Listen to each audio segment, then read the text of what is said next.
Vamos avançar na nossa análise do Evangelho de Mateus, caminhando agora para o capítulo 6 e analisando os versículos 19 a 21. Aqui no capítulo 6, irmãos, vamos aqui para a parte do esboço da sessão, para a gente entender o que a gente tem visto até aqui. Nós estamos estudando o Sermão do Monte, nós já vimos as bem-aventuranças, já vimos Jesus falando a respeito do testemunho. Lembre-se também, antes de continuar aqui, que o Sermão do Monte é um sermão a respeito do reino, a respeito dos discípulos no reino de Deus, a ética do reino de Deus, que deveria ser seguida pelos discípulos do Senhor Jesus Cristo. Então, o Sermão do Monte foi proferido especialmente para aqueles que já haviam abraçado a mensagem do reino. Então, Jesus começa falando que são bem-aventurados aqueles que já fazem parte do reino, pois eles recebem bênçãos agora e recebem bênçãos no futuro, muito embora sofram no presente momento. Jesus também fala do testemunho dos seus discípulos, e então Jesus começa a tratar da questão da sua relação com a lei. Ele então vai explicar que ele é o cumprimento profético da lei, que a lei apontava para ele, e que, portanto, ele é o cumprimento do propósito da lei. Uma vez chegando ele, agora a relação com Deus é mediada pelo Senhor Jesus Cristo e pelos seus ensinos, inclusive a respeito da lei. Depois nós vimos também a questão da relação de Jesus com a religião. E, na verdade, é a relação dos seus discípulos com a religião ensinada por Jesus. Jesus vai pegar, então, ali 3 atos religiosos muito comuns da sua época, no caso, a caridade, a oração e o jejum, e ele vai ensinar um princípio, que é o princípio da honestidade, de você fazer os seus atos religiosos, as suas práticas religiosas, com a intenção do seu coração de fazer isso diante de Deus e não para chamar a atenção dos homens. E dentro desse tema, o Senhor Jesus Cristo trata da oração do Pai Nosso, que é uma oração de reconhecimento da soberania de Deus e reconhecimento também das nossas necessidades. A partir de agora, a partir do versículo 19 até o versículo 34 do capítulo 6, o Senhor Jesus Cristo continua falando com os seus discípulos, continua falando da ética do reino de Deus, só que agora o Senhor Jesus Cristo vai ensinar aos seus discípulos 2 valores fundamentais do reino de Deus, que são a lealdade e a confiança. Então, Jesus vai tratar desses 2 aspectos da ética do reino de Deus. O aspecto da lealdade, de ter um coração leal ao reino de Deus, e o da confiança, que é o de ter um coração confiante em Deus e na propagação do seu reino e da sua justiça, certo? Então, nessa aula, eu quero estudar com vocês esse primeiro valor que o Senhor Jesus Cristo vai ensinar do reino de Deus, que é o valor da lealdade. E o Senhor Jesus Cristo trata a respeito deste valor utilizando 3 metáforas. Eu estou seguindo aqui o que Carson propõe no seu comentário, onde ele vai abordar 3 metáforas que o Senhor utiliza para descrever a lealdade esperada por aquele que faz parte do reino de Deus. A primeira metáfora é a metáfora dos tesouros. Jesus vai utilizar a relação, a nossa relação, a relação do discípulo com os tesouros, ok? E é importante que a gente entenda, certo, irmãos, que tesouros aqui são caixas de riquezas. Então, um tesouro é algo que traz riqueza. É algo que você guarda porque aquilo tem um certo valor. Então, um tesouro é uma espécie de caixa onde você guarda aquilo que tem muito valor, inclusive dinheiro, ok? E o Senhor Jesus Cristo começa dizendo então o seguinte sobre os tesouros: não acumuleis para vós tesouros, ok? Então, essa expressão aqui, não acumuleis, ela, no seu teor da língua original do Novo Testamento, que é o grego, ela tem a ideia aqui de parem de acumular, ok? É essa a ideia aqui. Como se Jesus estivesse dizendo que eles deveriam parar com essa tendência, com essa inclinação natural deste mundo de viver para acumular bens, para acumular tesouros, para acumular coisas valiosas aqui na terra. Então é interessante o contraste que o Senhor Jesus Cristo vai fazer entre não acumuleis e depois ele diz mais ajuntai. Então ele diz tesouros e depois ele menciona tesouros novamente. E o terceiro contraste aqui é entre sobre a terra e então no céu. Então Jesus está falando de não acumular tesouros sobre a terra. E a ideia de acumular tesouros sobre a terra é você acumular os tesouros aqui deste mundo. Aqui Jesus está falando a respeito de bens que se conquistam apenas neste mundo, que os resultados colhidos por estes bens são resultados colhidos unicamente neste mundo, ok? Jesus vai fazer o contraste entre aqueles bens que você acumula e que os resultados deles são colhidos neste mundo e aqueles bens que você acumula e que os seus resultados são colhidos no céu, ou no caso, na esfera divina.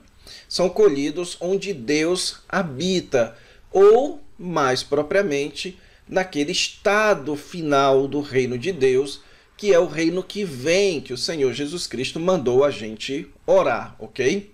Então, nós não podemos ter uma vida, Jesus está dizendo, que a nossa visão seja restrita a acumular bens apenas nesta vida.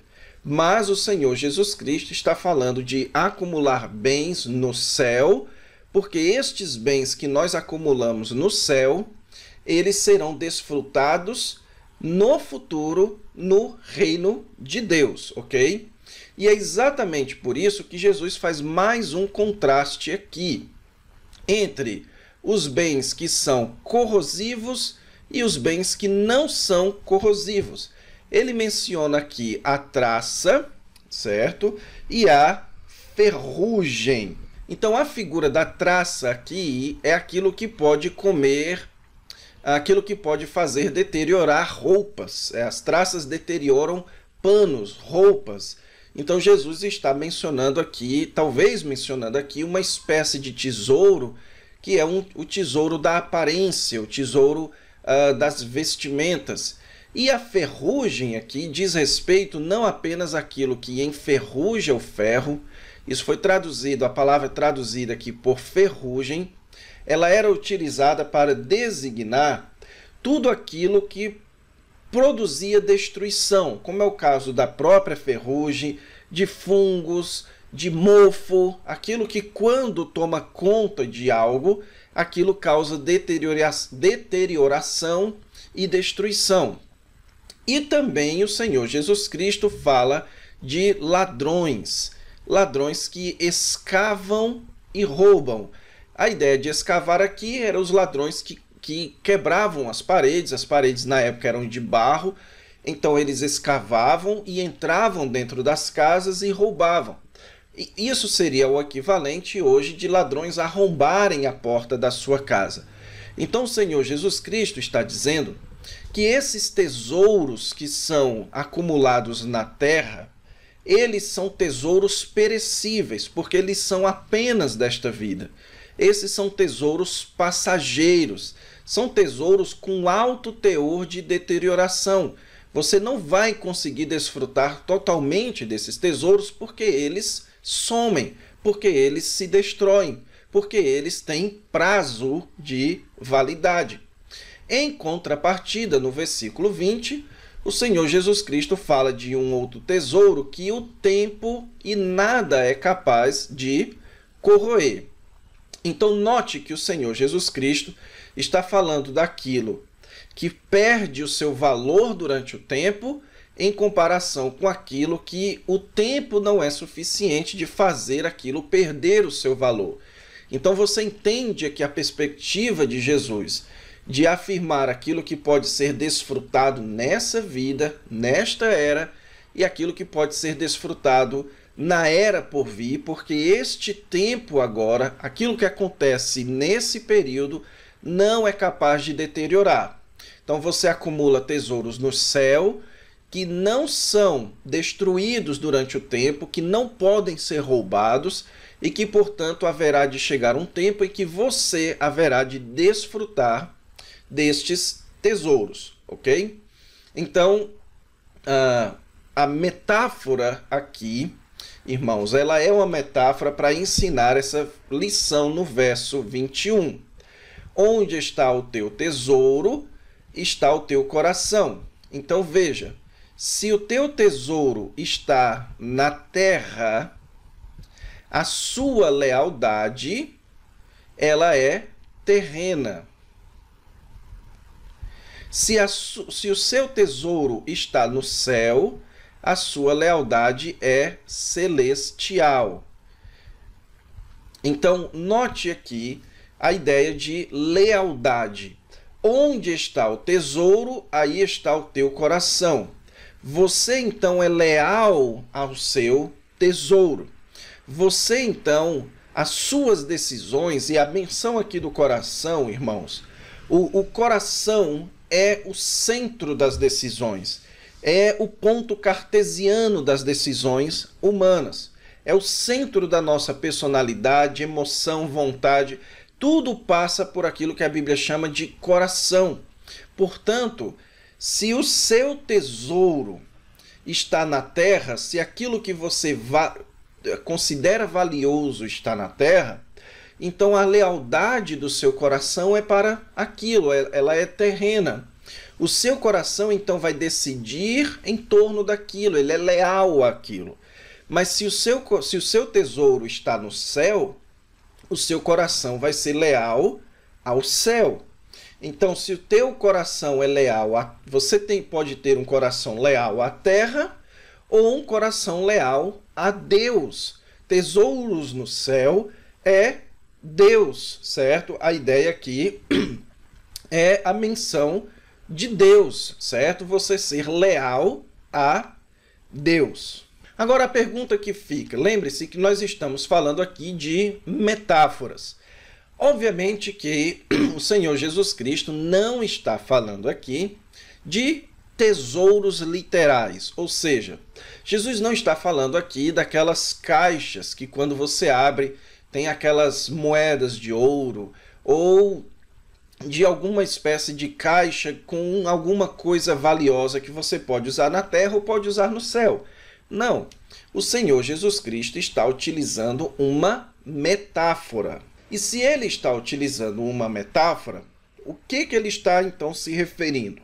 Por tesouros, o Senhor Jesus Cristo está falando daquilo que é relevante a você, aquilo que você valoriza. O tesouro é um valor que você tem. Então, se você tem guardado dentro de um cofre 100 mil reais, então aquele cofre vale 100 mil reais para você. Então, a ideia de tesouro é a ideia dos seus valores. Se os seus tesouros são na terra, aquilo que você valoriza são coisas terrenas. Como, por exemplo, você pode valorizar o dinheiro, você pode valorizar a sexualidade, você pode valorizar o entretenimento, a diversão, você pode valorizar o sucesso, você pode valorizar o poder, o conhecimento. Tudo isso são aspectos da vida terrena, são aspectos do tempo em que nós vivemos aqui neste mundo. Então o Senhor Jesus Cristo está dizendo que tudo aquilo que faz parte da existência terrena e que você valoriza, isso é passageiro, e que os seus discípulos não devem acumular esses bens, que os seus discípulos não devem valorizar, não devem ter como maior valor de suas vidas aquilo que faz parte apenas desta vida. Agora, Jesus fala de tesouros no céu. E Carson menciona, irmãos, que a ideia de tesouros no céu, na literatura judaica, eram bens que você acumula no céu como resultado de ações que você faz na terra. O apóstolo Paulo menciona, por exemplo, em Filipenses capítulo 4, de Deus recebendo uma espécie como se nós estivéssemos ganhando crédito com Deus. Que as nossas ações aqui geram uma espécie de crédito, de benevolência da parte de Deus. Então, a ideia de tesouros no céu é de bens que você vai acumulando como resultado de ações que você faz nessa vida e que produzem, então, estes bens celestiais. E você pode utilizar como exemplo o perdão, sofrimento por Cristo, a evangelização. Você pode citar aqui aquilo que a palavra de Deus diz que traz para nós recompensas celestiais. Aquilo que é falado, por exemplo, lá nas bem-aventuranças. Bem-aventurados que choram, porque serão consolados.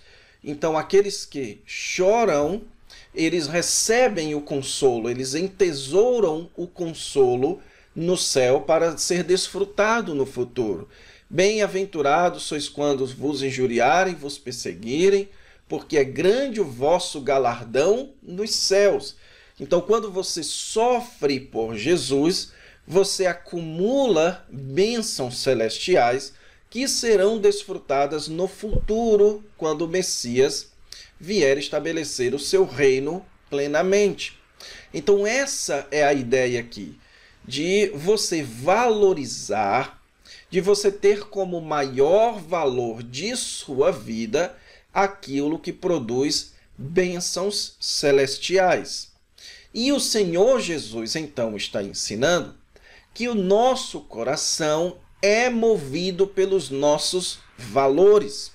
Se você valoriza muito ganhar dinheiro, o seu coração vai tomar decisões, ou você vai tomar, mas o seu coração vai tomar decisões que conduzem você nessa direção. Se você tem como muito valor, se você valoriza demais o sucesso, o seu coração vai inclinar, você será inclinado a conseguir o sucesso. Isso é lealdade. Você sempre será leal aos seus valores. Por isso, então, que o Senhor Jesus Cristo está dizendo: valorizem aquilo que produz bênçãos celestiais.